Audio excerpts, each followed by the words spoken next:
मनसे आणि शिवसेना एकत्र झाली। संपूर्ण महाराष्ट्र अनेक वर्षापासून वाट बघत होता दोघं भाऊ एकत्र कधी होतील। आज एकत्र झाल्यामुळे संपूर्ण महाराष्ट्रामध्ये दिवाळी साजरी होते आणि अनेकांना वाटायचं दोघं भाऊ एकत्र येऊ नये, परंतु आज लोकशाही जिवंत ठेवण्यासाठी हुकुमशाहीकडे जो देश चालला होता ते थांबवण्यासाठी या दोघा भाऊंची गरज होती। जय महाराष्ट्र। उनके ये मंसूबे कभी पूरे नहीं हो गए।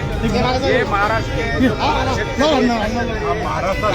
सपना आज मराठी जनतेसाठी 100% शिवसेनेसाठी आणि महाराष्ट्र विमान सेनेसाठी हा एकाच पक्षाने संपूर्ण महाराष्ट्रामध्ये जणू काही दुसऱ्यांदा दिवाळी या ठिकाणी महाराष्ट्राची जनता, महाराष्ट्र सैनिक आणि शिवसैनिक साजरी करत आहे। ज्या सत्ताधाऱ्यांनी चुकीच्या पद्धतीने ज्या नगर परिषदा निवडणुका झाल्या त्या चुकीच्या पद्धतीने महाराष्ट्रातील जनता या चुकीच्या निवडणुकीला महाराष्ट्र जनतेचा विरोध आहे। येणाऱ्या निवडणुकीमध्ये महायुतीच्या विरोधात या दोन भावांनी शिवयुती तयार केली आहे आणि मला वाटतं शिवयुती येणाऱ्या महानगरपालिकेमध्ये येणाऱ्या सर्व महानगरपालिकेमध्ये महायुतीचा नायनाट केल्याशिवाय राहणार नाही।